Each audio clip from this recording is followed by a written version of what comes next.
Secular शब्द हमारे संविधान में भी है, आपको ऐतराज है सेक्युलर शब्द से? सेकुलर शब्द हमारे संविधान में है, वो संविधान जिसमें संशोधन श्रीमती इंदिरा गांधी ने इमरजेंसी के दौरान 1975 में किया था। बाबा साहब अंबेडकर ने हमको जो संविधान दिया था उसमें सेकुलर शब्द नहीं था। ये आपको पता होगा, मुझसे ज्यादा पढ़े लिखे लोग हैं आप। 1975 में जबकि हमारे लोकतंत्र को उठा के कटघरे में डाल दिया गया, हथकड़ियां बेड़ियां पहना के सलाखों के पीछे फेंक दिया गया, उस वक्त तो मनमानी चल रही है आपकी। आपने प्रियम्बल में जोड़ दिया, कॉन्स्टिट्यूशन के प्रियम्बल में सेकुलर शब्द जोड़ दिया।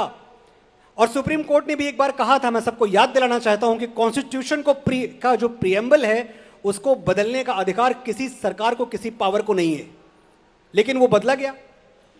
सेकुलर आप अगर देखें, मुझसे ज्यादा पढ़े लिखे लोग यहां हैं, ये एक बड़ा विदेशी कॉन्सेप्ट है, बड़ा पश्चिमी कॉन्सेप्ट है। अमेरिका में, यूरोप में, ब्रिटेन में जहां के चर्च रूल करता था सरकारों को, वहां सेकुलर होना जरूरी था ताकि चर्च की दखलंदाजी सरकार के काम में ना हो। हमारे यहां तो किसी मठ ने, किसी मस्जिद ने, किसी चर्च ने सरकारों को रूल नहीं किया। तो आपने हमें वो दवाई क्यों दे दी जो हमें बीमारी ही नहीं थी? हमें सेकुलर शब्द की क्या जरूरत है और हम क्यों सेकुलर हों? सेकुलर होना श्वेता जी सरकार का काम है। यह सरकार का काम है कि जब वो कोई नीति बनाए तो ऐसी बनाए कि उससे हिंदू, मुसलमान, सिख, ईसाई जो भी भारतवासी हैं सबका फायदा हो। मेरा काम सेकुलर होना नहीं है। मैं एक हिंदू हूं और जिंदगी भर हिंदू रहूंगा। न सेकुलर हूं और न सेकुलर होने पे कभी गर्व करूंगा। नहीं, पर ये सेक्युलरिज्म जब हटाने की बात करते हैं तो क्या आप कट्टरता को एडवोकेट कर रहे हैं? कट्टरता, हिंदू और कट्टर, मतलब हिंदू और कट्टर तो ये एक ऐसी बात हो गई जैसे अभी हमारे नेता प्रतिपक्ष ने थोड़े दिनों पहले बोल दिया था कि हिंदू हिंसक हो रहे हैं। संसद में खड़े होकर बोला हिंदू और हिंसक, हिंदू और कट्टरता, ये दो शब्द एक साथ जाते ही नहीं है। जो हिंदू ये कहता है कि अयम निजः परो वेति गणना लघु चेतसाम उदार चरिता नाम तु वसुधैव कुटुंबकम, वो हिंदू कट्टर होगा?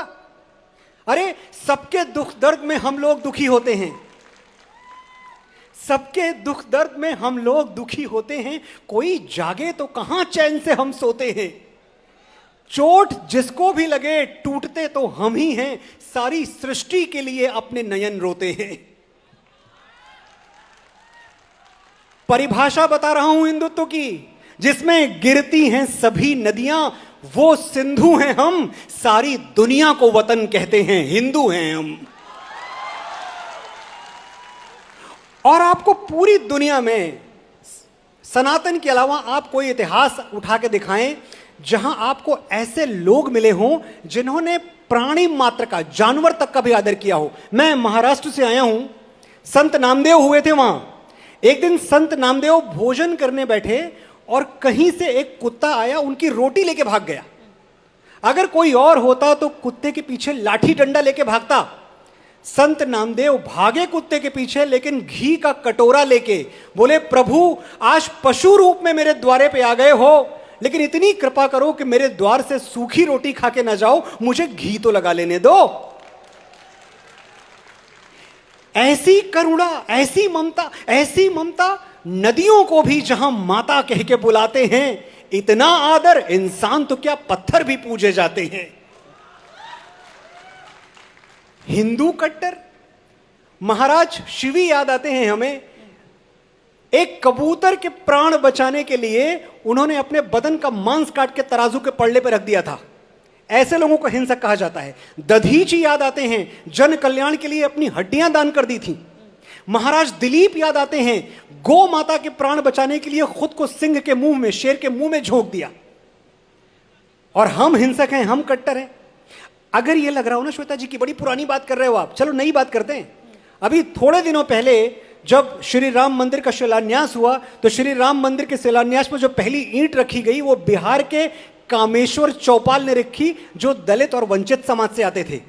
हम सबको अपना मानते हैं, ये सब हमारे हैं। पर एक आजकल हिंदू फोबिया की भी बड़ी बात हो रही है, सुना है आपने? हाँ, मैंने सुना है। हिंदू फोबिया यानी हिंदुओं का डर। देखिए, हिंदू डराता किसी को नहीं है, लेकिन सच यह है कि अब हिंदू डरता भी किसी से नहीं है।